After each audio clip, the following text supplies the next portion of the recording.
Be very weary of universal advice, which of course is ironic as I record this and put it on the internet for anyone to see.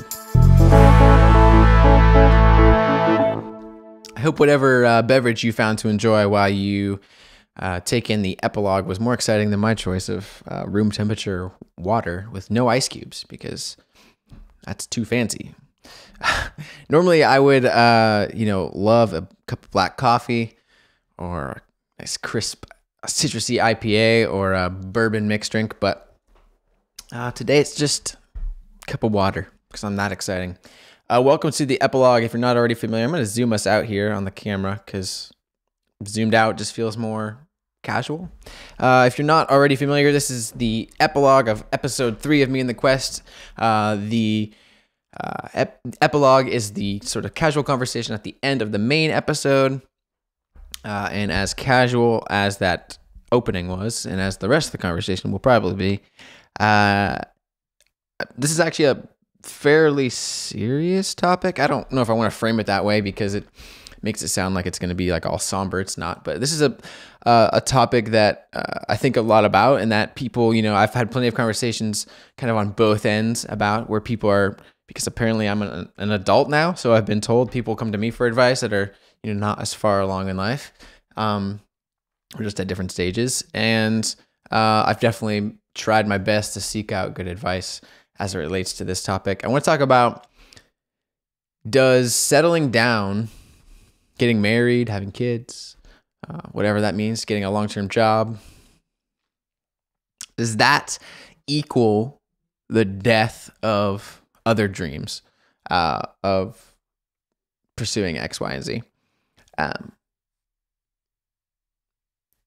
So I got a couple different ways of thinking about this. I got 3 points I want to make, and they're all about striking a balance. So let's jump into it. Number one, this is something I've started to feel very strongly about in life. Be very weary of universal advice, which of course is ironic as I record this and put it on the internet for anyone to see, so thus making it universal advice. But be very weary of universal advice. So I'll flesh that out in a minute. Be weary of that, and then also get very specific and very honest with yourself about your one specific life situation, right? So this, on one hand, be weary of universal advice. This was something I started to notice. I've gone through it multiple times now with getting married, with having a kid. You get a lot of, honestly, I can say it now, bad advice. And in both cases, it felt like, being engaged and then having a kid on the way, it felt like, it kind of feels like you're just projecting your experience onto me. I'm not sure how I feel about that, but okay, I'll take your advice, because maybe, what do I don't know? I haven't been married yet. I haven't had a kid yet. Turns out I was right. Those people were just projecting their experiences onto me. And if the person offering you advice is like, couples therapist, or, maybe if they're like your great grandpa who's been married for like 70 years happily, and you like just admire them and they know you really well and he's got some sage advice, then sure, take that. But I'm talking about all the little comments you get that are mostly just people projecting their particular experience onto you. Just be very weary of that. All the, like, this stage of life is the best, and then it's all downhill. Or, the first year of marriage is going to be so bad, you're going to want to kill each other, but then it's going to get better. Blah, blah, blah, blah, blah. This age of having a kid, just get through that, because then it's going to be better at this stage. Enjoy this stage while it lasts, because then it's going to suck. Like, that's all people just projecting their experiences onto you. And it doesn't have to be that way for you. And I would say, now being married over 5 years, having a kid who's turning 3, right around the time this episode comes out, like, I've proven my hypothesis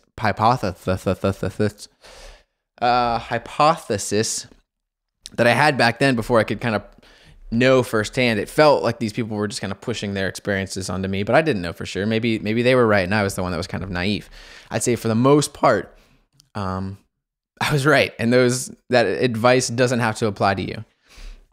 So, but instead, get really specific and get really honest about where you're at, right? So if you are already married and have 3 kids, you got to get really honest about what you can and can't do right now on this stage. There are plenty of things that I've been interested in, especially since having a kid. I'd say less so with marriage. Marriage, for the most part, never really felt like it didn't close too many doors.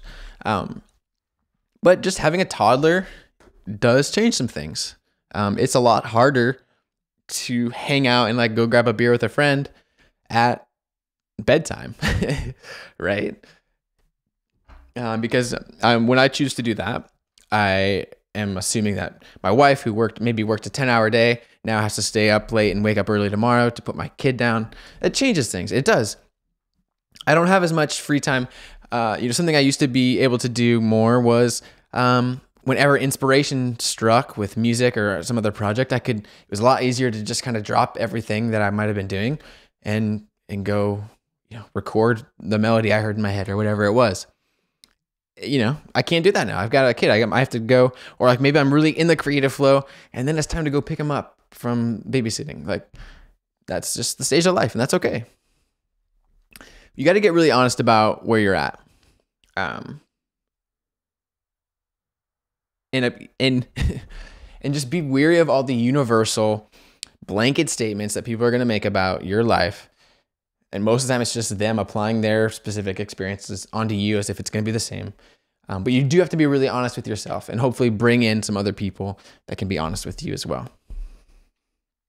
Related to this idea of being honest with ourselves is my second point, which is listen to your personality, but also don't use it as an excuse. So what I mean by that is like for me, if I were to kind of wonder with an O, wonder what it would have been like, or like what if some of the things had played out in different orders, if if things had just worked out differently, not even wishing that it had, but just those, I wonder what would have happened if. And I've kind of played this out in my head, like what would it have been like? My plan for a long time was to move as a single person, move to a city like Nashville, and pursue some of my dreams there as a single person. I probably could have adapted, but I've just learned I'm a homebody. Like I like being out and doing things and, traveling and some excitement, of course. But at the end of the day, I'm a homebody. I want to come home and like I need that security. I function better when I have a safe place to come home to and unwind. Most of those experiences, even though I love them, being out and about, traveling, experiencing new things, they do drain me. That's not life-giving for my personality. Pretty strong on the introvert side of the spectrum. So having a safe, loving environment to come home to has been huge. And that actually equips me to go out and do things because I can be fueled by my home environment. I have some of my best friends are sort of the need to be on the go, need the stimulation of new people, new experiences, fly by the seat of your pants. And that's totally fine. One is not better than the other. So I think it's about, it can be helpful to listen to what is just your innate personality, and be honest about that and try to best you can, craft a life that's going to suit that. But then also don't use that as a cop out either. Right. So don't use that. I am a person who needs my freedom, so I'm never gonna work this kind of job, get married, have kids, like that kind of thing. You can learn to find balance. It's all about balance with so much of this stuff, right? So listen to your personality. Don't use it as an excuse when you're kind of trying to figure out what you can and can't do. And then finally, always forget my last point. By the time I get to the epilogue, my brain's fried. Finally. Oh yeah, just got it. Take a sip of my room temperature water real quick. Finally, don't fall for the illusion of cliches or the illusion of the impossible. Here's what I mean by this. And this is where I think we really get into like, is it possible to kind of have it all? Don't fall for the cliches that I'm having a kid, so my life is over, or for the next 20 years, my life is over. Don't fall for the cliche of like, these 8 years of my life are meant to be doing this. I have to do it in this order. I have to live it up and then like kind of build a career, then like kind of date around, but like not get settled. And then like all of a sudden I have to flip a switch. And of course, like there's probably like an unfair expectations for dudes and women, right? So like that's a whole nother topic, but there's these cultural expectations that are kind of often at odds with each other, right? About like what you do for a certain age, and you kind of flip a switch, and then now you're a family person.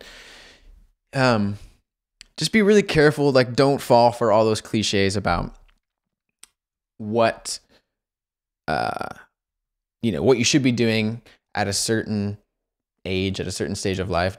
Figure it out for yourself. Everyone's different.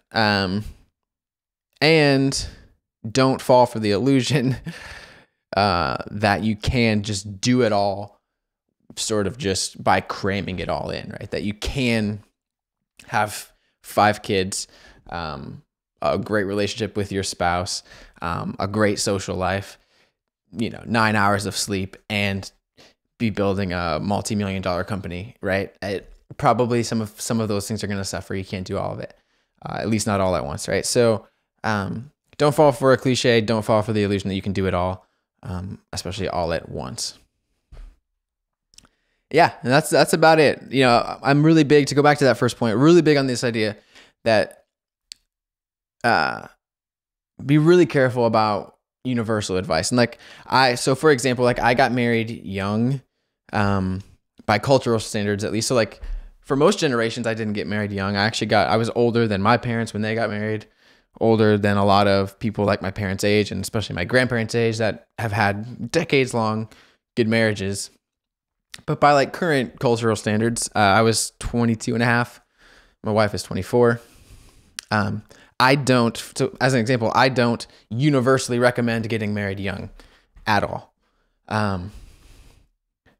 I also don't say don't do it, right? I mean, I'm not going to apply. I just watch out for any YouTube video. If you were coming here looking for an answer, just be really careful about universal advice. And when you do find universal advice, go to really wise people that, whether that personally and that you want to follow in their footsteps, or that, in books and other resources, people smarter and more experienced with this stuff than me. I would, just be careful about the universal advice, and do the work for figuring out what you can do with your current life situation, with the goals that you want to achieve. And I think a lot of times we have to cut out the things we like for the things that we love. And when we're trying to cram this stuff in, and this is my experience. And if I'm going to sum it up, this is what I'm going to sum it up as.